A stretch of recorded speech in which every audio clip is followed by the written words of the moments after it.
Mungkin banyak di antara kita yang mengira bahwa Rusia masih komunis. Bener nggak sih? Nggak dong. Ya, walau gerakan komunis dan sayap kiri masih ada di Rusia, mereka nggak lagi menentukan kebijakan negara kok. Komunisme sebagai ideologi negara sudah mati di Rusia. Dan ini keputusan mutlak.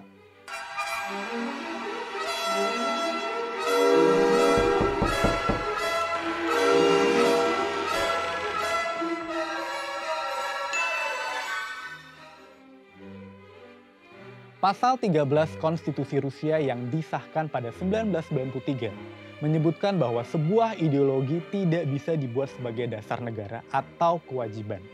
Dan ini bisa dibilang perbedaan yang sangat mencolok dibandingkan dengan Konstitusi Uni Soviet yang menekankan bahwa Partai Komunis Uni Soviet adalah kekuatan pemimpin dan penuntun rakyat Soviet dan inti dari sistem politiknya.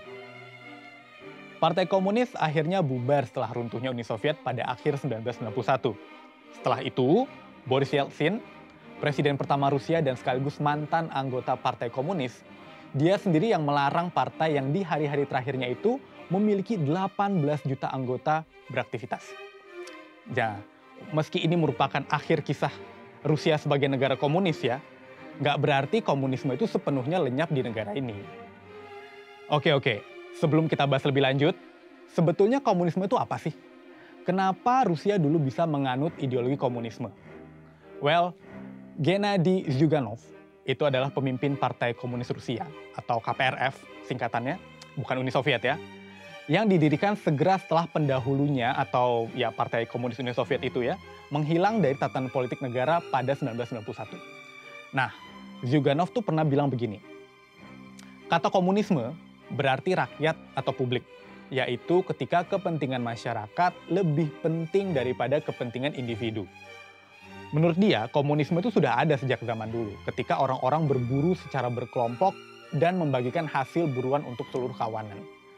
Nah, Zyuganov dan partainya inilah yang tetap menjadi pendukung utama komunisme di Rusia. Di setiap pemilu legislatif ya, sejak 2003, KPRF telah menjadi tantangan serius bagi partai penguasa, yaitu Partai Rusia Bersatu. Ini partainya Presiden Putin. Dan selalu mengekor di urutan kedua, dengan mengantongi hasil yang solid. Meski begitu, kaum komunis tak dapat merapatkan barisan mereka. Kenapa? Karena dalam pemilu legislatif tahun 2016 misalnya, KPRF cuma memenangkan 13% suara. Dan ini turun 6% dibandingkan dengan pemilu legislatif tahun 2011. Sementara pada Pilpres 2018, ini yang terakhir, hanya 11% warga Rusia saja yang memilih Pavel Grudinin. Ini adalah calon presiden dari KPRF atau Partai Komunis Rusia. Secara umum, Rusia nggak benar-benar berupaya menyingkirkan masa lalu komunisme. Karena kenapa? Karena komunisme zaman Soviet itu tidak dianggap sebagai sesuatu yang tabu. Misalnya, di Rusia itu terdapat 5.400 patung Vladimir Lenin, sang pendiri Uni Soviet. Namun, para ahli politik dan sejarawan serta masyarakat pada umumnya ya, yakin bahwa nggak peduli serindu apapun rekan-rekan kompatriot mereka sama Uni Soviet, ide-ide komunis itu nggak akan mungkin laku di masa sekarang. Seorang analisis politik dari Moskow, namanya Sergei Balmazov, pernah bilang begini, kami, orang Rusia maksudnya, senang mengulangi mitos-mitos lama tentang bagaimana sejahteranya kehidupan di bawah kepemimpinan Tsar, lalu di bawah komunis, gitu ya.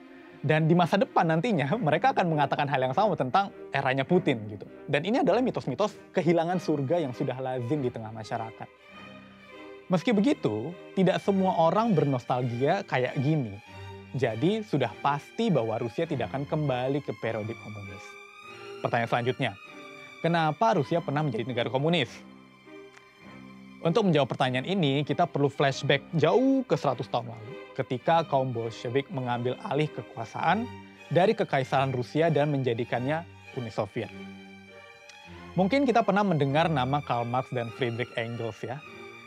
Nah, kedua teoretikus perjuangan kelas pada abad ke-19 ini meyakini bahwa revolusi sosialis dapat terjadi di negara dengan masyarakat kapitalis yang kaum buruhnya mengalami penindasan oleh kaum borjuis. Masalahnya, kedua pemikir tadi dari Jerman itu nggak memperhitungkan Kekaisaran Rusia. Soalnya waktu itu, Rusia merupakan negara agraris. Nah, menurut sebuah sensus tahun 1897, 77% populasi Rusia waktu itu adalah petani. Jadi saran mereka, kembangkan dulu kapitalisme, baru kemudian gunakan kekuatan pemberontak proletar untuk menghancurkannya. Namun nyatanya hal itu nggak terjadi di Rusia. Jadi setelah revolusi Februari berhasil menggulingkan monarki, jadi kekaisaran Rusia runtuh gitu ya, berbagai pihak berusaha merebut kekuasaan di Rusia dari Maret hingga Oktober 1917. Nah, kontrol saat itu berhasil diraih kaum Bolshevik, yaitu kelompok sosialis radikal yang dipimpin Vladimir Lenin. Mereka menjanjikan bantuan langsung kepada orang-orang yang menderita akibat Perang Dunia Pertama dengan resep kebahagiaan yang sederhana. Perdamaian untuk rakyat secara umum, tanah untuk para petani, pabrik dan industri untuk kaum buruh, dan kematian yang memalukan untuk kaum borjuis. Tapi sebetulnya, kemenangan Bolshevik di Rusia itu nggak ada hubungannya sama Marxisme.